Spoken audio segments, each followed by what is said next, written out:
Cleopatra हूँ, प्राचीन मिस्र का आखिरी फिरौन, और मैं आज आपके सामने अपने जीवन की मनोरम कहानी साझा करने के लिए खड़ा हूँ। शक्ति, साजिश और स्थायी विरासत का जीवन।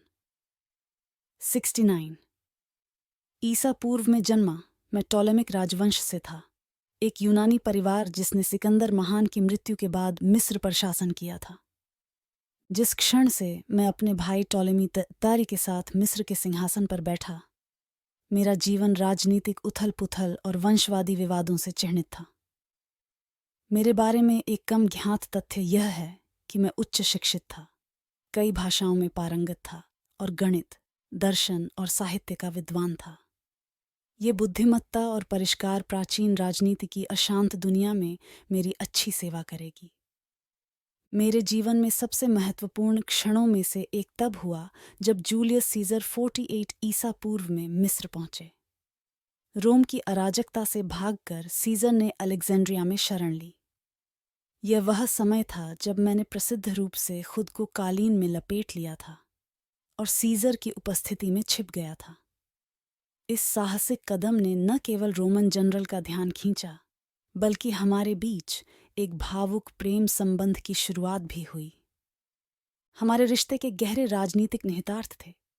सीजर ने अलेक्जेंड्रियन युद्ध में मेरे भाई से सिंहासन वापस पाने में मेरी मदद की, जिससे मिस्र के शासक के रूप में मेरी स्थिति मजबूत हुई। साथ में हमारा एक बेटा था, जिसका नाम टॉलेमी एक्सोफिलोपेटर फिलोमेटर सीजर था, जिसे सीजेरियन के नाम से जाना जाता था, जिसे जूलियस सीजर के बच्चे के रूप में पहचाना गया था। हालांकि 44 ईसा पूर्व में त्रासदी हुई जब रोम में सीजर की हत्या कर दी गई। मैं मिस्र लौट आया और जल्द ही एक नया गठबंधन बनाया, इस बार सीजर के सबसे करीबी सहयोगियों में से एक मार्क एंटनी के साथ। हमारा रिश्ता रोमांटिक और राजनीतिक दोनों था, और साथ में हमने रोमन गणराज्य के अंतिम युद्ध के रूप में जाने जाने वाले कठिन समय में ऑक्टेवियन, जिसे बाद में ऑगस्टस के नाम से जाना जाता था, की सेनाओं का सामना किया। मेरे जीवन के सबसे प्रतिष्ठित क्षणों में से एक 31 ईसा पूर्व में एक्टियम की लड़ाई थी। मार्क एंटनी और मैं ऑक्टेवियन के बेड़े के खिलाफ सेना में शामिल हो गए, लेकिन हमें हार का सामना करना पड़ा। यह हमारी राजनीतिक महत्वाकांक्षाओं के अंत और एक दुखद अंत की शुरुआत का प्रतीक है। हमारी हार के बाद मार्क एंटनी ने अपनी जान ले ली, और मैंने भी उसका अनुसरण करते हुए ऑक्टेवियन के सामने आत्मसमर्पण करने के बजाय एक एस्प के काटने से अपना जीवन समाप्त कर लिया। इतिहास पर मेरा प्रभाव बहुत बड़ा है, और मेरी विरासत आज भी कायम है।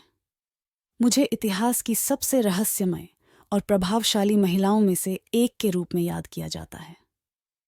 शक्तिशाली रोमन नेताओं जूलियस सीजर और मार्क एंटनी के साथ मेरे संबंधों ने रोमन राजनीति की दिशा को प्रभावित किया, और अंततः रोमन गणराज्य का अंत हुआ और रोमन साम्राज्य का उदय हुआ।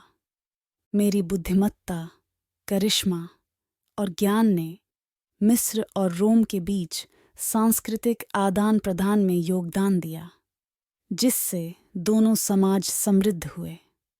मेरे शासनकाल में मिस्र की परंपराओं और संस्कृति का एक संक्षिप्त पुनरुद्धार भी हुआ, भले ही मिस्र रोमन प्रभाव में रहा।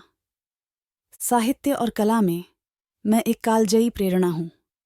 मेरी कहानी अनगिनत नाटकों, उपन्यासों, फिल्मों और कलाकृतियों में बताई और दोहराई गई है। मुझे एक मोहक, एक रणनीतिकार और नारी शक्ति के प्रतीक के रूप में चित्रित किया गया है। मेरा जीवन दुनिया भर के लोगों की कल्पना को मोहित करता रहा है।